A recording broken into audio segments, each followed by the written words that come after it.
Concluimos las jornadas académicas de este segundo Congreso Internacional de Crimen Económico y Fraude Financiero y Contable con el panel sobre fraude financiero, en el que estarán participando el doctor Jorge Andrés Ropero, gerente de servicios forenses de PricewaterhouseCoopers, Colombia, y el doctor Alejandro Perdomo Córdoba, gerente de auditoría de Deloitte & Touche, y la doctora Paola Fonseca, consejera legal de TMF Group Global Reach, Costa Rica. Modera este panel el señor J. Enrique Ríos, director del Noticiero Económico de Antioquia. Bienvenidos. Bueno, muchas gracias. Como estamos escasos de tiempo, vamos a entrar en materia. Las conclusiones que han sacado los expositores tienen una falla, y en mi opinión como periodista la capté desde el principio, y es que falta ir al grano. ¿Y cuál es el grano en este caso? El meollo, la almendra, el tuétano. Simple y llanamente es la formación en el hogar. Se ha hablado de ética, se ha hablado de principio que no se aprende en el hogar, ya es muy difícil conseguirlo después de adultos. El niño que aprende en el hogar principios, nunca se le olvida. De ahí tendríamos que volvernos al fortalecer el núcleo familiar, que ha desaparecido en la mayoría de los países. En el nuestro ha desaparecido. He sacado esa conclusión después de entrevistar a 40 líderes de Antioquia sobre cómo hicieron para prepararse para ser líderes, para hacer lo que fueron. Y la conclusión más protuberante que sale del kinder de los cacaos, que así se llama la hora, es esa: los niños. A nosotros nos tocó vivir los primeros síntomas de la especulación e intoxicación en gran escala del sector financiero. Reportamos el difícil proceso de intervención en Antioquia de entidades como Juratena, Grafi, Mor Hermanos, Banco de Caldas, y en el momento en que empezaba a crecer la pesada urdimbre de las operaciones de Félix Correa, dentro de un ambiente financiero ingenuo y simple, desprovisto de las más elementales normas de protección para el ahorrador. Esto ocurría a finales del decenio de los 70s y principios de los 80s. Después, más adelante, debimos reportar los más difíciles eventos de esa saga nacional con los del grupo Gran Colombiano de Jaime Miquelsen Uribe y del Banco del Estado de Jaime Mosquera, y toda la cascada de intervenciones que tuvimos que afrontar en el gobierno de Elisario de Betancourt, dentro del sector financiero corrompido, sometido a inverosímiles actos de abuso y especulación. Al final de todo esto, ¿qué fue lo que nosotros como periodistas vimos? Vimos que las entidades de control, las entidades, empezando por la superintendencia, y ahí tengo que hablar de ustedes, los auditores, fallaron en la vigilancia. No descubrieron rápidamente y no se siguen descubriendo. Hace poco apareció lo del ITE, que es lo último que ha aparecido, y no va a ser lo último, van a haber más. Entonces, la pregunta sustancial es esa: ¿qué está fallando? ¿Por qué las personas siguen confiando sus ahorros en modelos financieros y ponen sus recursos en manos de ese tipo de organizaciones? ¿Por qué ha desaparecido un principio elemental, absolutamente elemental, de que para colocar el dinero de sus ahorros de toda la vida es preferible buscar la seguridad y no la rentabilidad? Entonces empecemos con esa respuesta, doctora Paula. Muchas gracias, don Enrique. Bueno, creo que la pregunta se la voy a responder bastante rápido, y es los valores que hay en el hogar. Sin embargo, si volvemos a ver estos casos, tanto acá en Colombia como en Latinoamérica, y encontramos el primer récord histórico de eso, podríamos ir tan atrás como en los años 20 y el esquema Ponzi, cuando pues este italiano Enrique Ponzi se da cuenta de que hay una oportunidad, siendo él un inmigrante en Estados Unidos, de vender ciertos tipos de estampillas, ¿verdad?, que podían cambiar, que se transaban en Italia, en Estados Unidos. Y entonces le empieza a hacer a las personas una promesa que tiene que volver a ese punto de los valores, y es en el cual les prometen dinero más rápido, con una rentabilidad muy alta, por un poco esfuerzo. Y entonces él empieza a promocionar esto en un montón de personas que tenían escasos recursos en ese momento, y que tenían esa falta de valores, esa falta de familia y esa falta de, por decirlo así, pues esa carencia que tenían. Así que mi opinión es que las personas siguen haciendo eso porque sienten esa facilidad de obtener el dinero más rápido, sienten esa ambición de una u otra forma tener una rentabilidad más pronta de hacer las cosas, y se resumen en los valores, aunque siga sucediendo desde los años 20 y estemos en el año 2016 y veamos casos recientes en Chile y en Argentina y en Colombia, inclusive en Estados Unidos. ¿Por qué fracasa la vigilancia previa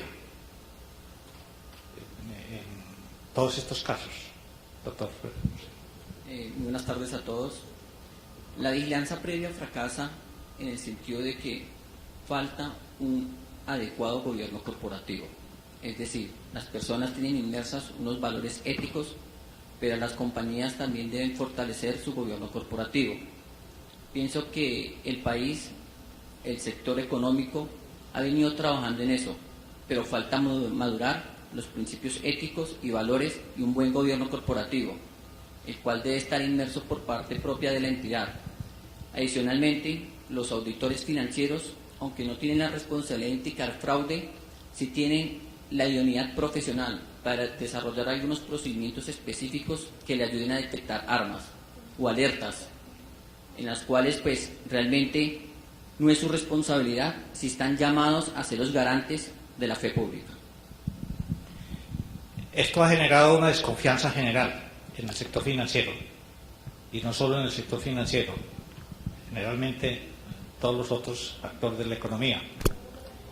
Pero la confianza del público cada día es sorprendida, es asaltada en su buena fe por los hábiles estafadores inmersos, incrustados en las organizaciones no solo oficiales, sino privadas, en las empresas, en los grupos. ¿Qué es lo que pasa ahí? Bueno, yo creo que personas que están pendientes de oportunidades para estafar a las personas siempre va a haber. Prefiero pensar que está más por el lado de lo que decía Paola, en una cultura asociada al dinero fácil y a un retorno fácil, en donde básicamente no se preguntan quién está detrás de la inversión, si es legal, si está legalmente constituida, sino lo único que importa es el retorno de la inversión rápida. Entonces, cuando está inmenso en la cultura, ese dinero fácil, sin importar lo que esté detrás, pues siempre se va a facilitar para que permanezcan este tipo de esquemas como el que usted comenta. El atractivo del sector financiero es más fuerte, es mejor que el del sector real. Los retornos respecto a que se están esperando del uno y del otro, se justifican sin exponer los recursos. Bueno, creo que hay un principio muy básico que a veces cuando tomamos una decisión financiera no recapitulamos. Creo que porque es tan sencillo no lo vemos, pero es verdad, a mayor riesgo probablemente, bueno, me prometen mayor rentabilidad, a menor riesgo me van a prometer una menor rentabilidad. Tradicionalmente eso es una decisión que cuando estamos en el sector financiero tenemos herramientas para medir, o sea, hay herramientas muy sofisticadas. Ahora el tema de la informática, o sea, simplemente es poner variables en un software y te tira, o sea, para que hagas una verdadera inversión, bueno, no una verdadera inversión, o hagas una inversión con datos muchísimo más certeros. Lo que sucede he aprendido este término acá estos días, con las personas de a pie, es que no tienen esas herramientas tan sofisticadas. Entonces vuelven a ver la rentabilidad tan alta del sistema financiero, simplemente prenden el televisor y ven como realmente esos son números reales. Tienes personas como Warren Buffett, una figura altamente inspiracional que ha tomado todas esas decisiones financieras porque ha tenido información razonable. Pero Warren Buffett es una persona que sabe interpretar esa información. Las personas de a pie vuelven, ven que eso es una realidad, que hay personas que durante muchísimos años han hecho mucho dinero así, pero no tienen acceso a esa información y aunque la tuvieran no la saben interpretar.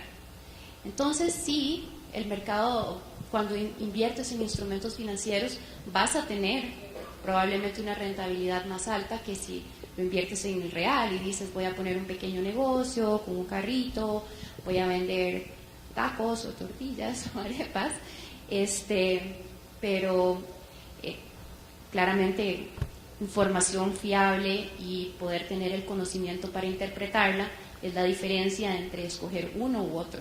No diría que uno u otro es mejor, creo que depende del individuo que esté invirtiendo y qué tan sofisticado es. Bien, pero yo encuentro, al analizar las noticias que van apareciendo semanalmente, porque ya no es mensualmente, sino anualmente, de la gente que aparece en los listados de los afectados, uno encuentra que no solo son personas de a pie, y no solo son monjitas de los conventos que guardan sus ahorros o que invierten en papeles bursátiles, también hay personas que caen. Mirando por qué, yo encuentro que es que se ha sofisticado tanto la inteligencia del delincuente que exige de parte de las empresas especializadas tal vez elementos distintos de control, ya que las superintendencias es decir, es grave decirlo, pero sancionar después del muerto ya no vale, ya uno está tumbado. ¿Qué es lo que pasa ahí? Considero que uno, lógicamente la tecnología, la educación, implica que tanto la delincuencia como las personas que están al otro lado de la línea, pues realmente tienen facultades en las cuales profesionalmente han visto la necesidad de tener mucho más avances.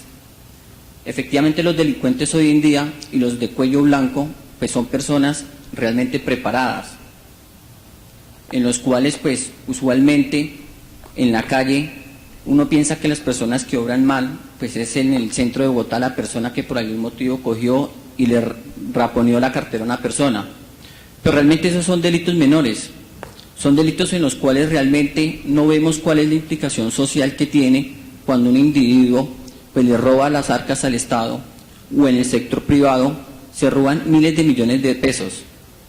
Por ejemplo, en la sociedad pues tenemos que considerar cuál es el mensaje que se le damos a los jóvenes hoy en día cuando una persona recauda efectivo del mercado, engaña a muchas personas, se le dan 4 o 5 años de cárcel, pero realmente sale a disfrutar de un monto muy importante de dinero. Entonces realmente pues todos tenemos que ser los garantes de llamados a guardar efectivamente la confianza del mercado, de las entidades y del gobierno. Desde el hogar, y comparto la posición al inicial, como en parte introductoria del panel, es que los principios y valores se inician en casa. Realmente cuántas personas no hurtan dinero cuando no tienen la necesidad. Recordemos el caso de casos muy conocidos como el de los primos Nule, pero realmente son personas que no tenían la necesidad, tenían una riqueza, un patrimonio económico solvente, en la cual les permitía pues vivir varios años y eran personas que tenían los elementos para trabajar. Pero realmente ¿cuál es el factor en el cual obran mal? La avaricia, ¿sí? En el cual realmente pues pequeños detalles en los cuales a medida que la persona va creciendo pues se van deteriorando. Por eso es que desde el hogar y de los que tenemos actualmente una posición de liderazgo en las compañías, pues tenemos que liderar con el buen ejemplo. Bien. es para ti entonces la pregunta siguiente, la observación siguiente. Conocidos los ingredientes del delito financiero y del delincuente financiero, no hay todavía esquemas por parte de ustedes, los controladores, para identificar oportunamente a los los empleados potencialmente afectos a ese tipo de delincuencia. ¿Se puede identificar un empleado delincuente o estafador? ¿Existirá algún perfil delincuencial de empresas o organizaciones, ya sea captadores de recursos del público o también del sector real? Bueno, yo creo que estadísticamente el anterior expositor pues nos presentó algunas de las estadísticas que hace, por ejemplo, el estudio de crimen económico de Price en el mundo, y que le presenta a uno estadísticas básicas del perfil del defraudador. Entonces nos dice que típicamente el 70% de los fraudes ocurren por personas que están al interior de las organizaciones, que los hombres somos más propensos a cometer fraudes que las mujeres. Nos dice que tiene una antigüedad más o menos en la entidad de entre unos 6 y 10 años, pero eso es mera estadística. Creo que eso hay que bajarlo a cada tipo de organización, y realmente se hace cuando una organización evalúa sus riesgos y evalúa dónde están sus vulnerabilidades y qué le puede pasar. Cualquier tipo de organización es susceptible a que le cometan un fraude, ¿sí? Entonces, si uno mira esa estadística, pero mira una compañía como, no sé, voy a decir una compañía como Avon, por ejemplo, ¿sí? Que está conformada por el 90% de mujeres, ¿será que va a aplicar esa estadística de la que hablamos? No, pues porque el 90% de las personas que trabajan son mujeres. Entonces lo que hay que mirar es, a partir de cada organización, cuáles son los riesgos específicos que le aplican, y ahí determinar pues cuál es el perfil del defraudador. Es importante estar atento a cuáles son las señales de alerta. Entonces, por ejemplo, la señal de alerta número 1, que siempre se presenta, es un cambio repentino en el nivel de vida de las personas. Es decir, quien comete un fraude lo hace para obtener recursos para solventar alguna necesidad, ¿sí? Alguna necesidad que pone de presente en su estilo de vida. Entonces, una persona con un ingreso promedio, vamos a hablar de, no sé, 2, 3 millones de pesos, y que de repente aparezca con un vehículo que vale 150, 200 millones de pesos, es algo que no tiene sentido, ¿sí? Puede que se haya ganado la lotería, puede que sí, le pegó al baloto, o puede que, no sé, haya recibido una herencia. Digamos que esa es una justificación, pues, que podría asociarse a obtener esos recursos. Pero cuando no hay una justificación como esas, lo que hay que preguntarse es, bueno, ¿y esta persona de dónde está sacando el dinero para comprar eso? Porque si su estilo de vida no era así, ¿por qué cambió repentinamente? Y no es acusar a las personas, sino es decir, venga, esta persona está en un departamento en el cual tiene acceso a los recursos, trabaja en cartera, trabaja en la parte de tesorería, es decir, tiene acceso a poder recibir recursos de alguna forma extra, por así decirlo. Entonces es una señal de alerta. Lo último que tendría para decir es que la teoría más conocida, pues en términos de fraude, es la del triángulo del fraude, ¿sí? Fue desarrollado por un criminalista inglés hace ya varios años, y lo que dice es, mire, cuando hay un fraude siempre convergen 3 cosas: la oportunidad, la presión y la racionalización. La primera de ellas, todo parte de la presión, y hay presiones que son institucionales o hay presiones que son personales. Una presión personal son las deudas, el juego, digamos que situaciones propias de la persona. Y hay presiones de tipo empresarial, metas, ya sea de lograr, por ejemplo, vender más o de ahorro de costos, que llevan a una persona a actuar de una forma, digamos que deshonesta para obtener un recurso esperado. El segundo elemento es la presión, la oportunidad. La oportunidad significa que lo puede hacer. No hay segregación de funciones, no hay control interno, no hay quien lo revise, no hay quien pregunte, entonces puede hacer, y además tiene el conocimiento pues para ejecutar el fraude. Y el último elemento está asociado al tema de los valores, que es la racionalización. Significa que, a pesar de que una persona pueda tener un elemento de presión, problema financiero, por ejemplo, pueda sacar los recursos, puede decidir no hacerlo. ¿Y por qué puede decidir no hacerlo? Pues básicamente por la formación que tuvo. Entonces hay personas que típicamente dicen, yo puedo cometer un fraude porque todo el mundo lo hace, porque si no lo hago yo, lo va a hacer otro, porque el vivo vive del bobo. Por ese tipo de cuestiones tienden a justificar la comisión de los fraudes. Entonces hay muchos elementos alrededor de cómo se pueden detectar los fraudes en las compañías y cómo esto se vuelve pues parte del control interno y de los temas de gobierno corporativo que mencionaba acá también. Una pregunta para los tres. Dejémoslo ahí. En la crisis financiera de los años 80 hubo 69.000 ahorradores tumbados, pobres, y gente a pie, como tú dices, y 70 entidades intervenidas por la superintendencia. No obstante ese golpe tan duro, la gente siguió ahorrando, siguió confiando, siguió metiendo su platica en esas, y aparecen casos como el de Interbolsa. A mí lo de Jaime Mikkelsen, en la época de Jaime Mikkelsen, que fue otro caso, fue doloroso porque un take-off que se intentó, se hizo, y a raíz de eso hubo otra serie de cosas. Pero Félix Correa, ofreciendo intereses del 5% al 6% mensual, yo me preguntaba, ¿qué empresa, qué entidad, qué negocio puede dar más de eso para que quede con qué? Entonces me decía alguien, uno de los profesores que me ha enseñado a mí a entender un poquito de esto desde el punto de vista empírico, pregunte siempre, antes de meter su dinero, si aparte de los intereses le van a dar su capital cuando usted los requiera.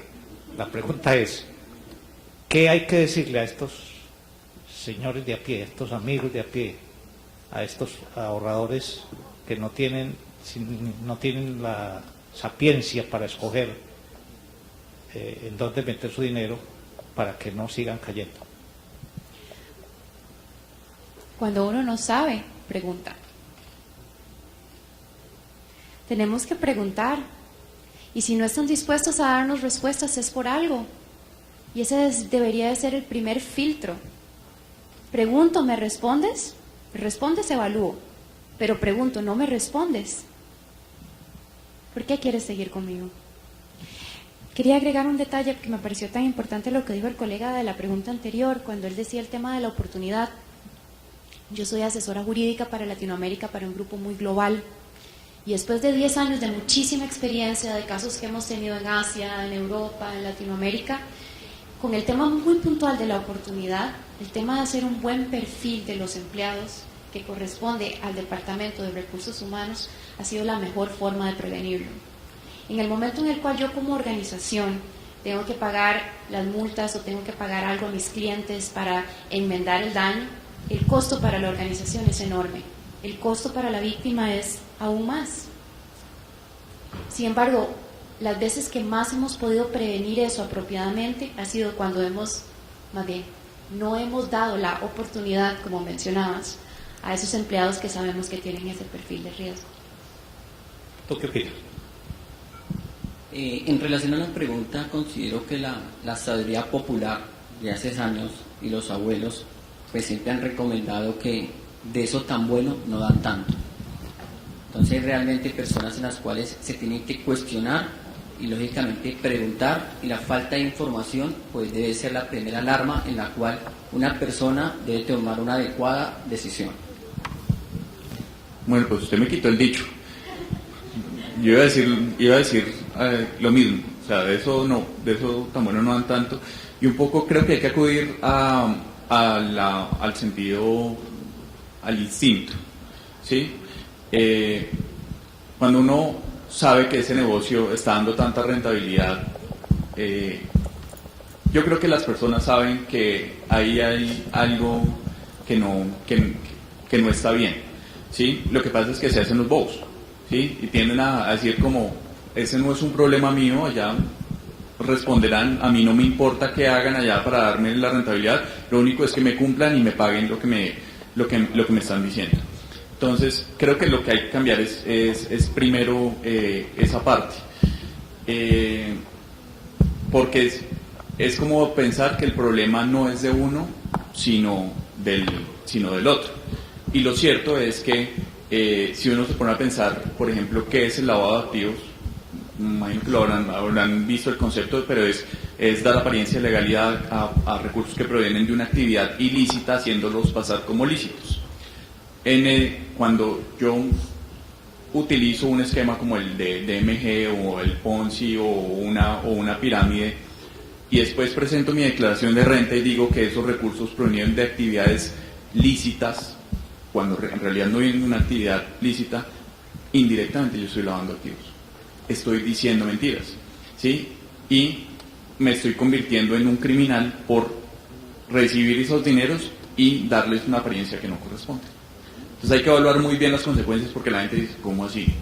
¿Me está diciendo que yo estoy lavando activos? ¿Es que usted me está diciendo que yo soy un guerrillero, que soy un narcotraficante? No, simplemente está haciéndose el de la vista gorda con inversiones que sabe que provienen de una fuente que no es lícita. Voy a terminar explicando un poquito de dónde viene esa historia de eso tan bueno no van tanto. Pero antes les quiero confesar algo. Cuando estábamos en el apogeo de información de la crisis bancaria, me llamaban al noticiero muchos oyentes. Nosotros prácticamente dirigíamos desde el noticiero la actividad que ellos tenían que ejercer para buscar a ver la evolución de sus ahorros. Entonces me llamaban y me decían, Jota, tú que tienes ya experiencia en eso, tengo unos pesitos, ¿en dónde los puedo ahorrar? Y yo le dije, sí, ¿cuánto tienes? Tanto. ¿A usted le gusta la morcilla? Sí, claro, váyase a Envigado y cómprese toda la morcilla que pueda comer, y el resto vívalo ya hoy, para que no arriesgue sus ahorros. De eso tan bueno no tanto viene de una historia que ocurrió en Sonsón. Sonsón es un pueblo de Antioquia muy típico. Estaban en diciembre revolviendo natilla en la calle las señoras de la cuadra, y estaba ya la natilla hirviendo ya en su punto, y pasa un perro persiguiendo un gato, chaque, saca el gato en la olla. Y entonces dijeron a la señora, esto ya no lo va a comer nadie. Uy, ¿qué hacemos con esto? Y venía el bobo del pueblo pasando por ahí, lo llaman, Jorge, vení, llévate toda esta natilla para la casa. Y el tipo ve esa natilla y quién sabe, de eso tan bueno no dan tanto. Muchas gracias.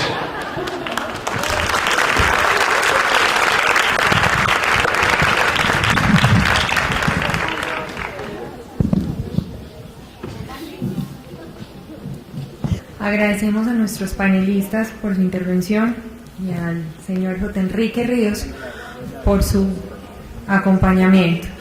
Invitamos al doctor Jorge Alcides Quintero para que entregue un reconocimiento a nuestros panelistas y a nuestro moderador.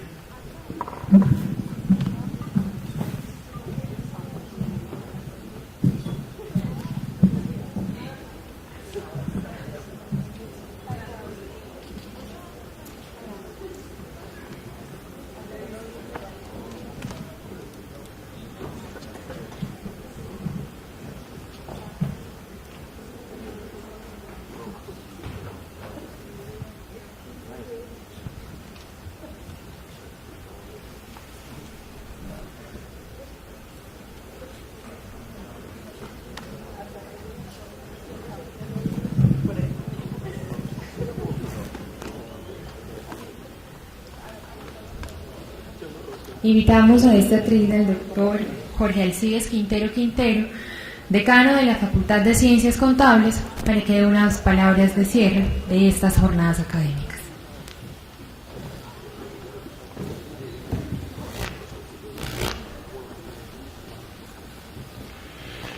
Qué interesante fue todo este proceso. Es un esfuerzo importante que hace la universidad a través de todos sus organismos, desde su dirección general, reuniones de apoyo, y también desde los grupos interiores de las dos facultades que intervinieron. Hacer un resumen de todo este proceso es muy difícil. Traté de sacar 2 renglones de cada quien, y eso sería una mentira, decir que ahí está estructurado todo.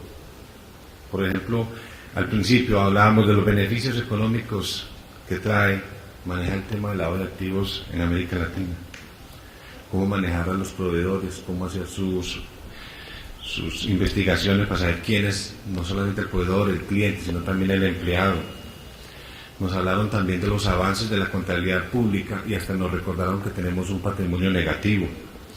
Los derechos de autor, cómo registrar el patrimonio, no solamente el patrimonio desde el punto de vista económico, sino el patrimonio moral que están incluidos allí. Nos hablaron de la cartera, de los pagos, nos hablaron que esos pagos que vienen en bolsas, y aquí para nuestro medio la terminología de costales, ese riesgo de esos pagos. Nos hablaron de la corrupción en la contratación estatal, la confabulación que puede existir entre funcionarios y contratistas, esos monopolios que allí se generan y que allí actúan. Nos hablaron de la debida diligencia, la importancia que es la debida diligencia no solamente en el medio del lavado de activos, a pesar de que en su momento se enfrentó como si fuera solo un proceso de lavado de activos. La debida diligencia casi puede ser que la llevamos a la parte de personal, porque allí estaba generándose riesgo no solamente para uno en su patrimonio, sino para las organizaciones. Nos contaron cómo se realizaba ese proceso de responsabilidad social, de responsabilidad fiscal en las contralorías, ya sea porque fueran a un proceso sancionatorio o no.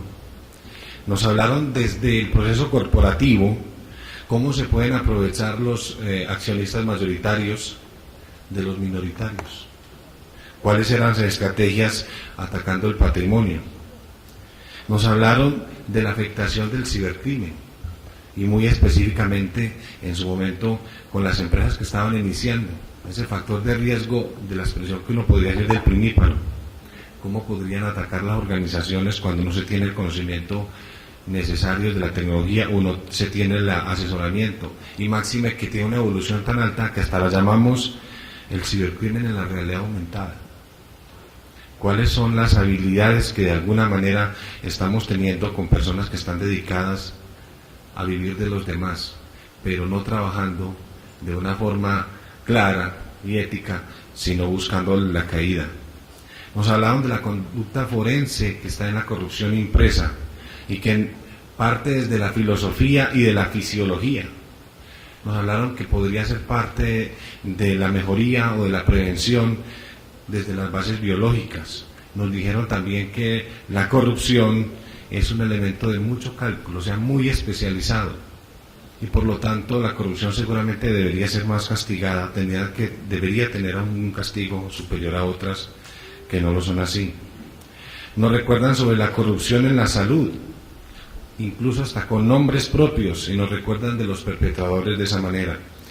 Nos concluyen sobre la integración de los conocimientos para poder combatir la corrupción, porque seguramente de forma separada, como hoy a lo mejor lo estamos mejorando, no es la forma adecuada. Nos recuerdan sobre los delitos del patrimonio, son los delitos que se hacen antes y después, teniendo en cuenta que a veces la norma es la que llama el antes o el después, y que según eso, de pronto las sanciones no son las adecuadas. Nos hablan cuáles son las alternativas para activar un proceso penal, sobre la querella, denuncia, la petición especial, cómo es la forma para hacerlo, cuál es la caducidad del tiempo. Nos hablan incluso hasta de valores mínimos para poder poner una denuncia. Nos hablan de la auditoría, con el capital humano en la auditoría, la cual es tan relevante porque son las personas que lo están ejecutando, porque en ello hace parte no solamente la persona en su proceso de construcción social, de su conocimiento, sino también en la organización que debe ponerlo, porque el capital humano se convierte tal vez en el más importante. Y nos estaban también planteando sobre las estrategias de administración del personal para que de alguna forma el problema ético lo comencemos a combatir.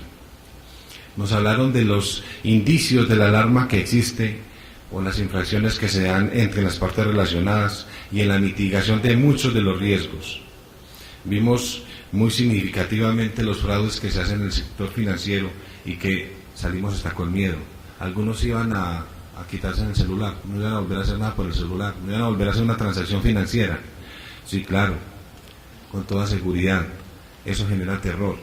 ¿Cuántos pesitos que tenemos en nuestra cuenta hace referencia a todos estos esfuerzos y todas el sudor que de alguna forma nos toca generar cuando estamos laborando? Esos fraudes que nos mostraron, hasta con cifras multimillonarias, seguramente van a ser parte de los recuerdos que nos van a quedar de estas jornadas. Unos y otros con mayor interés, dependiendo cada uno de sus tendencias, pues pensarán, lo que más me gustó fue aquello, o mi conclusión fue aquella. Y tal vez para mi vida, o para mis conceptos personales, estas son las cosas más importantes. Nos hablaron también del riesgo de las inversiones. Aquí en el panel nos mencionan aspectos muy importantes como para identificar cuál sería una inversión adecuada, que no nos llevemos por el tema de la rentabilidad. El riesgo tiene que estar allí. Y con todos estos elementos que se dieron en el esbozo general, pues yo creo que lo adecuado es decir qué es lo que nos depara y qué es lo que estaríamos buscando para los próximos años. Pensamos, incluso en algunas conversaciones con la misma Facultad de Ciencias Empresariales, que para los próximos años, o mejor, para el próximo año, deberíamos trabajar qué pasa con lo de las redes de corrupción, redes en el IVA, redes en la contratación estatal, en las facturas ficticias, en las citas para que lo atiendan uno en la DIAN. ¿Cuántos de ustedes les ha tocado pagar para poder conseguir una cita en la administración pública? Todos estos, los recobros en salud, todos son una serie de redes. ¿Cómo podemos detectar dónde están? ¿Cómo podemos buscar que no seamos tan víctimas de estas redes, ni partícipes? Porque cada que pedimos una cita o la conseguimos con estas redes, estamos fomentándolas y haciendo que una vez más se crezcan. Los invito a que sigamos pensando en la ciudad, sigamos pensando en el país, sigamos pensando mejor en la humanidad. Que de alguna manera esto se replique en nuestras familias, porque como lo decían varios de nuestros expositores, es parte de la ética y es parte de nuestra conciencia social. Muchas gracias por haber asistido, espero que haya sido de su completo agrado y los estaré invitando para las próximas versiones.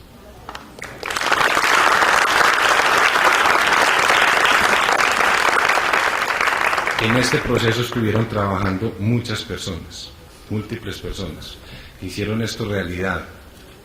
Todo el grupo de la División de Extensión y Posgrados, denominada Maestro, donde no solamente se maneja el tema de extensión, sino que se manejan también las especializaciones nuestras, donde muchos de ustedes seguramente mañana, pasado mañana, podrán estar involucrados, ya sea como estudiantes o ya sea como docentes. El grupo de la doctora Andrea Pérez Restrepo, con Marjorie Naranjo, con Paula Andrea Silva, con Lina María León, Daniela Celis. Todo el grupo de la Dirección de Comunicaciones, que siempre estuvo aquí al lado de nosotros, la doctora Lina, Catalina. Los grupos de la facultad, tanto de ciencias empresariales como contables, que estuvieron no solamente en todo el proceso de organización y diseño, sino también aquí, presentes. Y a pesar de que tuvimos algunas dificultades por visitas últimas del Ministerio, siempre estuvieron ahí, apoyando ahí a la institución y apoyando aquí el Congreso. Muchas gracias a todos.